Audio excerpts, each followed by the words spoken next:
know I don't have hair anymore, but I gotta address some stuff I see on my Twitter almost every day. So look, the Snyderverse is not happening right now. For some context, if you don't know what the Snyderverse is, there's a guy named Zack Snyder. He made some movies you've probably seen.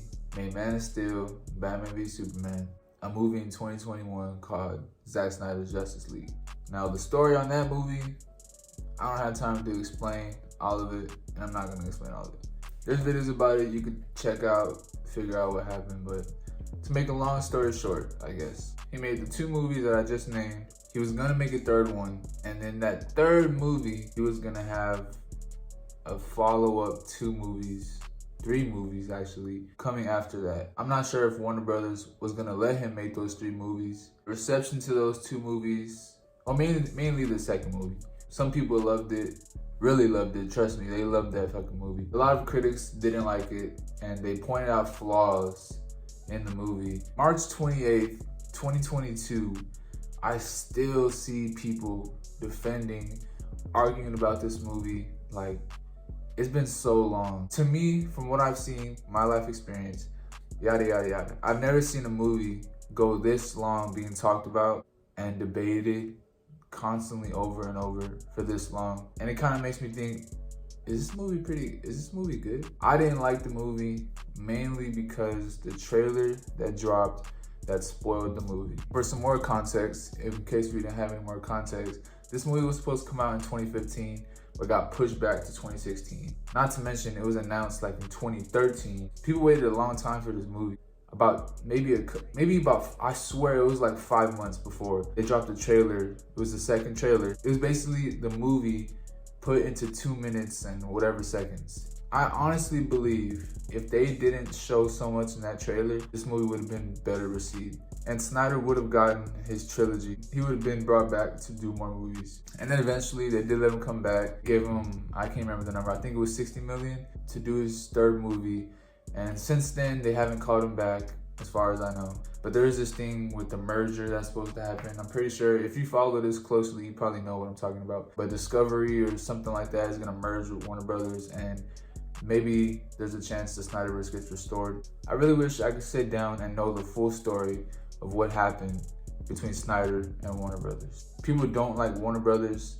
They say they're the villain. You really know who is in control of what. That's what makes it kind of hard to pick a side. You see a lot of people who are really into film, they're gonna side with the director. This is just my opinion. I'm gonna side with the studio on this, because as a studio, you have to make the hard choices. Firing Snyder, it's not personal. I mean, they literally still let Snyder make movies for them. He made Army of the Dead. He's making a Star Wars movie, not a Star Wars movie, but a Star Wars type movie, whatever. So I don't think they're villains. They just said, hey, we want to go in a different direction because Superman was sad, Batman was killing all these people, Wonder Woman didn't need to be in that movie. He laid out what his trilogy was going to be. There's some really bad ideas that shouldn't even have been a thought. The idea I'm talking about is he wanted to have Lois Lane have an affair with Batman.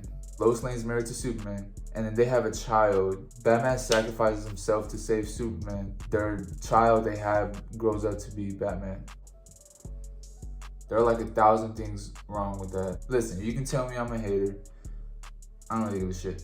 Man, DC is not as easy as it looks. I watch a lot of the DC animated movies, and I think they're so likable because they're a breeze. They just fucking fly by. They just go from scene to scene to scene to scene. It's animated, so it's easier to do that. If you take one of the DC animated movies and put it into live action, it's probably not gonna be well received. It's so fast, it just goes by like that. For Snyder to work in DC, he needs a no man. Yeah, I said no man. You know how there's such thing as a yes man?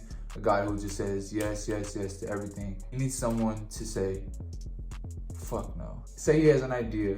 He says, hey, how about this? And if it genuinely sounds like a bad idea, that guy needs to be like, hey man, no. But then the downside of that is stories come out, oh, they're having creative differences. You gotta think ahead. I don't think he should be the main writer. Why not just hire him for like the visuals? Because those are like the standouts of the movie. Not all the slow motion, not all of it, but some of it works. He needs a good person to make a trailer to say, hey, We're gonna show a little bit in this movie. Do not show the story.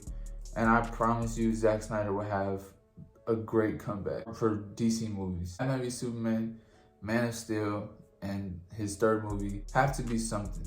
We wouldn't be talking about these movies for so long if there was just nothing. And I don't want to make it seem like I'm shitting on him or his movies, because I couldn't make a movie. I mean, I can make a short film or something. Like, I know it takes so long. You have to go above and beyond. But I think he needs to go above and beyond on the story. I can honestly say, after seeing The Batman, which I want to make a video about, I'm so disappointed in myself that I didn't make a fucking video on it.